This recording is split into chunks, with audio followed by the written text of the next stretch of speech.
তো আমার লাইফের একটা সত্য একটা ঘটনা কই। কিছুদিন আগে আমি একটা অনলাইন প্রোডাক্ট অর্ডার দিছি।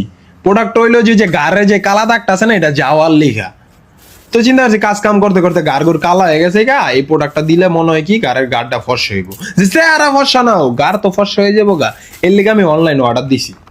তো প্রোডাক্টটা দেখাইলাম না, প্রোডাক্টটা দেখাইলে কইব কি প্রমোট করতেছে, এর লিগে আমি প্রোডাক্টটা দেখাইলাম না। তো কিছুদিন ধরে মনে কেন উরকিস মারি, আমি উরকিস 4-5 দিন হয়ে গেছে আমি উরকিস মারি, কিন্তু না দেই যাটা যেমনটা আসলে এমনই, কোনো লাভ নাই। তারপর আমার মনে পড়লো যে না, জন্মদাগ তো কোনো সময় যায় না।